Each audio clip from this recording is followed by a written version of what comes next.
Eto, katawa-tawa na naman ito. Lalo na yung galaw ni Senador Alan Peter Cayetano na resolusyon para daw sa house arrest ni dating Pangulong Duterte. Nagsalita na po itong dating judge, former ICC judge na si Raul Pangalanan. Ang sinasabi po nito, hindi naman papakinggan yan. Wala namang kapangyarihan ng resolusyon ng Senado o ng galing dito sa Pilipinas. In other words, parang hindi yan magiging basihan, hindi yan papansinin ng ICC judges ang isyong ito.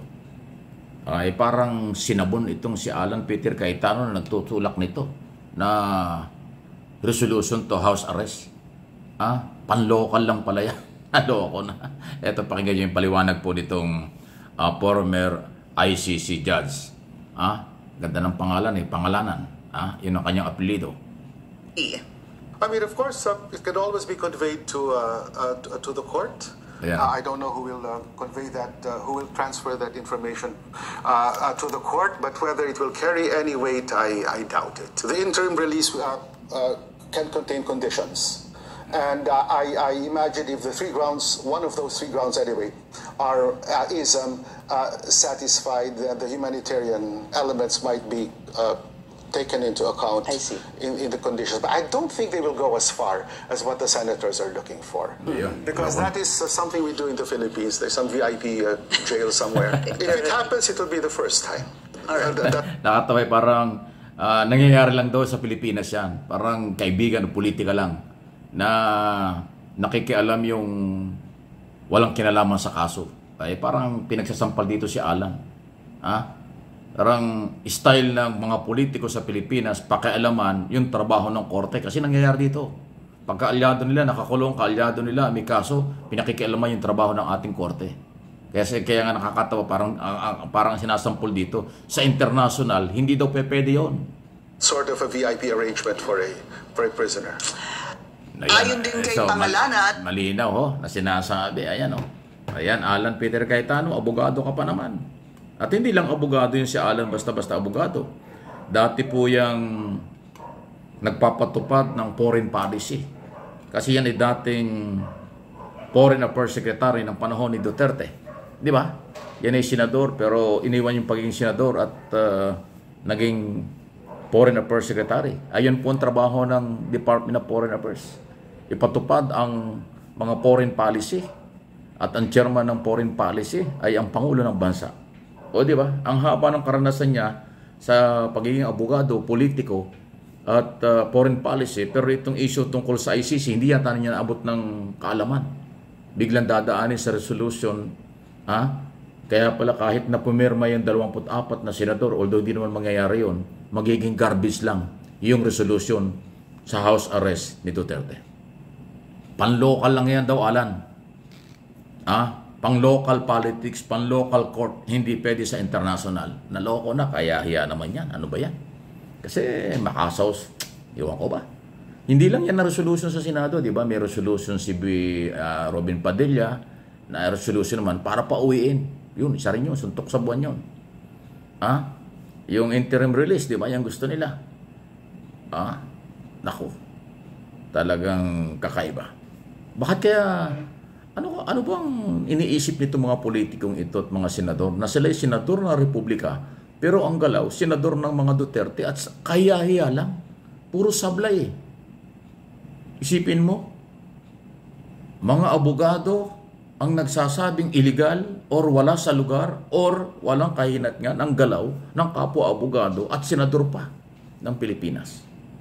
Dapat yung mga posisyon bilang senador, bilang institusyon, bilang mataas na posisyon sa pamahalaan, pinapangalagaan ang kredibilidad. Anong kredibilidad ngayon ng mga senador na yung palang kailang ginagawa ay garbage? Yung palang kailang ginagawa ay walang mangyayari. Basura pala yan sa ICC. Hindi ko naman maintindihan sa kanila. Ako from day one at yung maraming abogadong eksperto sa batas dyan o sino-sino.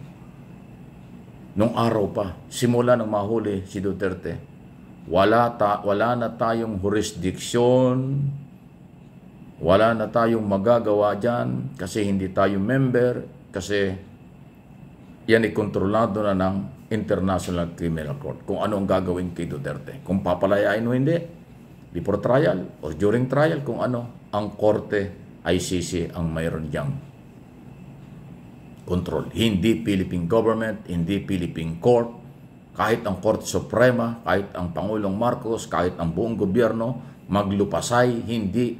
Kung ayaw pakinggan ng ICC, wala tayong magagawa. Pwede tayong mag-demand. Pero hanggang doon lang yon. Hindi obligasyon pala ng ICC pakinggan ang gusto ng Pilipino, lalo na yung mga taga-suporta niya. Kaya yung mga resolution, panawagan, rally, at kung ano-ano, parte lang yan ng demokrasya, pero lahat yan walang kahihinatngan. Yan ang sinasabi po nitong former judge ng ICC sa kanyang paniniwala. Former judge yan, may matindi yun. Kung prosecutor na, baka sabihin nyo, bias. O defense counsel, baka sabihin nyo, bias. Ito, dating judge eh. So, alam niya yung rules, kapangyarihan ng ICC under international law. Ako naman naniniwala, alam ito ni mga Duterte, ginagawa lang ng mga samahan nila na baka sakaling makakalusot. Kasi style sa Pilipinas, try mo, baka makakalusot, baka pwede. Kaya nga sabi ni attorney, ni judge, pan-local lang yan. Pandito lang yung galaw, hindi pwedeng international. O diba, Alan, nadinig mo ba yan? Kakahiya ka naman, abogado ka. Senador ka, dati kang DFA secretary, pan-local lang pala yung galaw mo. Wala yan, garbage pala yan. Sayang dahil kasi pinag-uusapan, wala naman palang kahihinatngan. Kaya sayang, tsaka sayang ang panahon. Wala naman pala yun. Anyway, any reaction, laya po kayo dito sa ating mga pinag-uusapan dito sa ating mga channel, Mike Abby Opinions. Easy lang po ito. Nag-update lang tayo sa mga nangyayari. Wala namang personalan. Kung ano ang galaw nyo, ibabalita natin. Mga balitang hindi naman natin pinipili kung saan ang gagaling, kahit saan. Dahil tayo naniwala, pag mali. Pero hindi naman tayo naniniwala doon sa paninira lang. Maling akusasyon, maniniwala tayo. Hindi. Hindi ibig sabihin sinabi nyong mali, bakit ayaw kong ibalita? Sa inyong paniniwala, mali, sa akin hindi. Diba? Pag sa tingin ko'y tama, ibabalita ko. Pag sa tingin ko'y mali, ibabalita ko rin at tingin ko'y mali.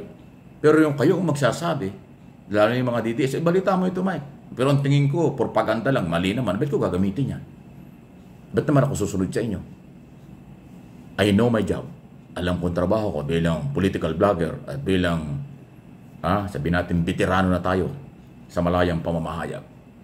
Marami mga balita, pero meron tayong sariling desisyon kung sino ang paniniwalaan.